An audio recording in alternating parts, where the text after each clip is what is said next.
Arne, I know obviously last night you said that you hadn't spoken to Richard Hughes or any of the ownership group last night, but have you been able to since, and if so, what have those conversations been like? Has the support that you spoke about last night been reiterated to you? Yeah, we've had the same conversations as we've had since I'm here. And as I'm not sure if I said it last night, but we fight on and we try to improve. That's what we all try. But the conversations have been the same as they've been for the past 1.5 years. For you at the moment, is there an anger, maybe that's too strong, is there a frustration or a feeling of being let down by your players at the moment who aren't necessarily reaching the standards that we've come to expect from them? No, not at all. Although I do agree with you that our standards, and with our I mean the team, have not been of the standards that we are used to and that we want. So we think we can play better than we do. But last season, when we did really well, there was a lot of focus on certain individuals, and I always said it should be about the team, and the team makes the individuals look very good. And if the opposite is happening, we should also look at the team and not at the individuals. So that's where it's about for me. Well, you also said that you have to look at yourself. What can you do different, if anything?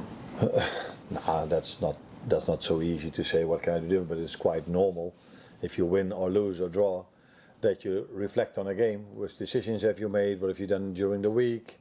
All kind of usual things managers do if they win or lose. But maybe you do it a little bit more if you lose. You try to find the answer to what is needed to win a game of football, and yeah, in the end it's about doing what this club is about, is keep fighting, and no matter how difficult it is, we have to fight together. But it would also be nice if we would reward ourselves in the moments we play well, because yeah, people are very focused and correctly about the parts we don't play well, but there are definitely large parts of the games where we do play well and where we do create a lot of chances, and we tend to forget to reward ourselves in those moments, and every small mistake or small error immediately leads to us conceding a goal, and that is a very bad cocktail to have.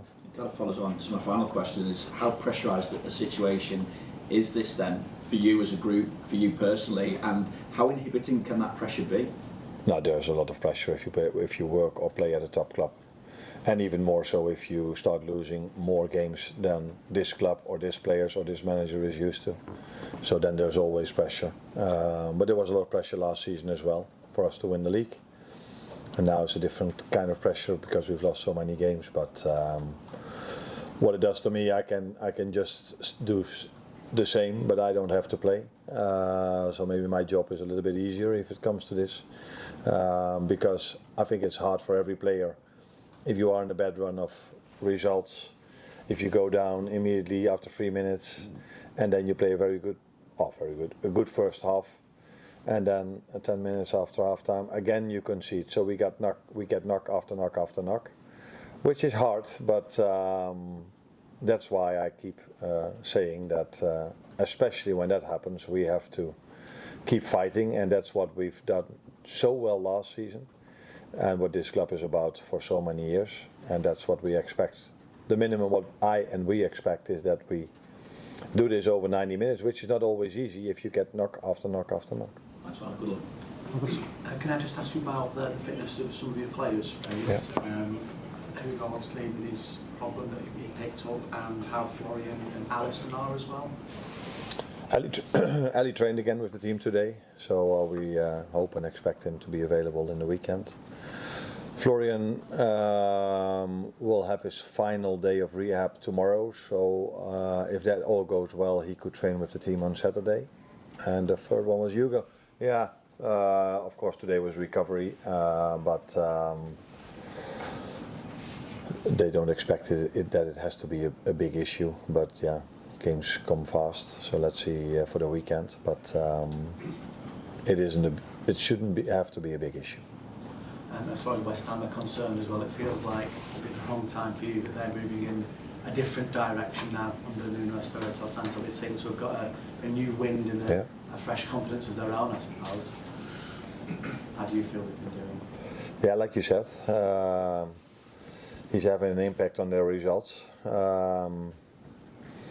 He's done so well everywhere he worked here in England, and didn't so well at Forest. Now he's doing well at West Ham again. So he's proven to be a difficult manager to play against, not only for me but for everyone, because he always has a very good game plan, and it's a tough team to beat at the moment, West Ham, which was different maybe than the beginning of the season, but we face them now, and that's why we definitely need to be ready for a challenge, because that's what they will give us, because they know, of course, after our recent run of results, that that's probably different for them to play against us now than it was 3 or 4 months ago. Looking at the XG stats for the last 3 games, Liverpool's is 6.59 and your opponent's 5.39 combined. I just wondered what would you take from that? Frustration. XG don't always tell you the right story, because I think it's also important when do you get those chances. So and after you concede, you tend to be more open than when you're 1 or 2-0 up. I think when we were 1-0 up against Real Madrid and 2-0 against Villa, we hardly conceded a chance, and that has happened in many more of our games when we were leading. But yeah, when you chase the game, you concede normally more. But I think a large part of this XG that we create is in the first part of the game as well, and that's why one of the players said today, and I just used that quote, we don't reward ourselves for good phases of the game or good parts of the game, and this is probably what is best shown in our XG created, because it's ridiculous, because normally you score more than your XG. The amount of times you see a team scoring 3 or 4 goals from from a low XG value, and then if you see our XG yesterday evening, but yeah, I didn't need XG to know that we missed a lot of chances. Mm-hmm. And Curtis Jones gave quite a passionate interview after the game last night. I just wondered what you thought of what he said, and that kind of passion, that anger, that frustration. How does it feel when you hear your players speaking like that? Then you assume that I heard what he said, and that is what I didn't. So after the game, I have to do 120 interviews. He said that he was past being angry and spoke about wanting to be a dog and tackle out there, do some of those kind of things as well. Really good if you bring it to the game, and I think this is what the players at least tried to do yesterday. All the data in terms of running data were very high. They had a lot of personal bests, so they tried yesterday a lot, but it didn't lead to anything in terms of result. And I think this is what he is saying. If we can bring this as a team to the game, this is where is the minimum I expect, and the minimum defense expect from us, that we fight. And this is, I use the word fight, he uses probably some other words, but I think we're on the same page when it comes to how we want to get out of this situation. Carl at the back. Just wondering how you go about restoring damaged confidence, because I assume that's something obviously you can't train that into them. But is there anything you can do to try and help them? Because it's obviously morale is so low on the pitch at times.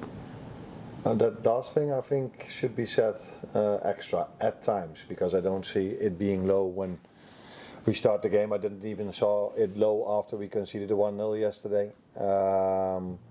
But after the 3rd, the 4th or the 5th knock, then after the 3-1, I also saw a very difficult 5 to 10 minutes. But before that, even when we conceded the 2-1, again had a disappointment. We were able to generate enough chances, enough XG to make the 2-2, but after they scored the 3-1, I could indeed see that it hurt the players, and that wasn't the period where our fighting spirit was the best in the game, to say it mildly. And when they're in that mindset, are you confident your message is still getting across to them? After the 3-1, it's very difficult to get a message across to them when I'm at the sideline, but before the game and during half time, I think the message comes across to them. If I see how we create our chances, it is a lot of the things we train and what is in the meeting. But unfortunately, it doesn't lead to goals, and that is difficult for them, for me, for our fans, for everyone. But that the message comes across is very clear to me if I see the way we generate our chances. And that is a lot from the work we do on the training pitch and during the meetings. So yeah, that's for me that's obvious. But yeah, when we're 3-1 down, then it's difficult to get the message across. If you're standing so far, not so far, but if you're not standing on the pitch. Beth? Can I just ask about Joe Gomez? I know you obviously said the other day he had an injection last week, but how close is he to being able to play sort of meaningful minutes for you? Oh, close. He could have been involved yesterday as well in terms of minutes. But yeah, when we are 2-1 down or 3-1 down, I tend to make offensive substitutions. And for him to start a game is also definitely a possibility. But Konate didn't train 2 days before the game. He was a bit of a liability 2 days before. And then if you don't have that many defenders to start with two players that maybe might not be able to play the whole 90, that's kind of a risk as well. So I decided to keep him, how do you say this, but you know probably what I mean. To keep him there for if Ibou was injured and not to have to make two substitutions, because then probably would have ended up with one or two defenders. How did you sleep last night? What do you think? Not so well. No, not the best. Not completely poor. It wasn't as if I lie awake for the whole night, but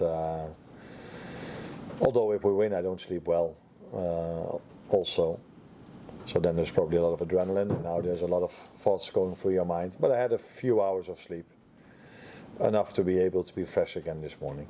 Peter Bos yesterday said after the game that he would have a drink with you.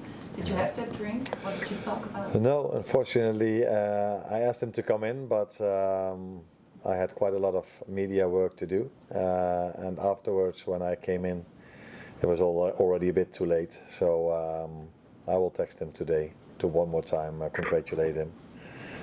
So we didn't have time to have drinks now. Is he also someone you would talk to about having some advice for facing this challenge? Because he's been through this before. For you, it's the first time. I think there are a lot of people which I could call for advice, but there are a lot of people working at this club that can give me very good advice as well. Mark? Hi, Arne. You spoke just now about the messaging between you and the players, and also you spoke about how there was good moments mostly in the first half compared to the second half.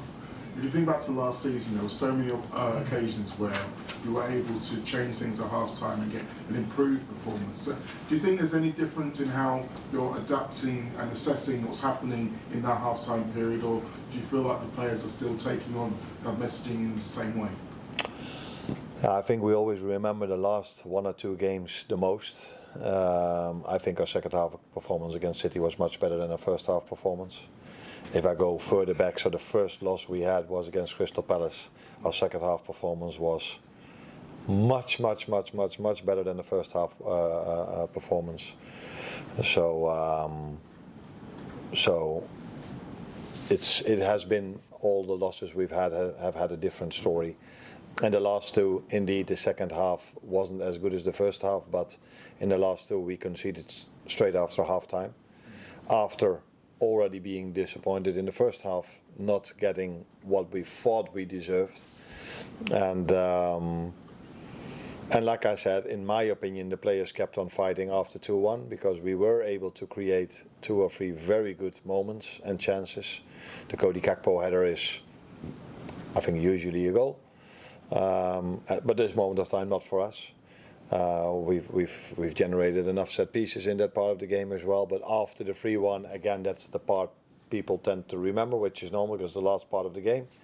That was, of course, not of the standards and of the fighting spirit we would like to have in our team. Well, Arne, when you lose 3 successful games, you look at the team and think it maybe needs a jolt. Do you look at the players who have had less minutes, the likes of Gomez and Endo Keane, and think they might be able to run the team now, or have you seen enough from players that this can change the ones who haven't been playing? I think you consider everything. Until now, I've decided differently. But they train with us every single day, and they can prove themselves in those moments. And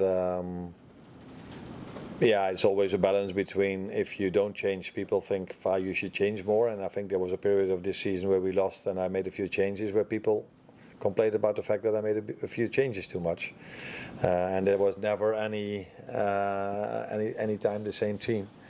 So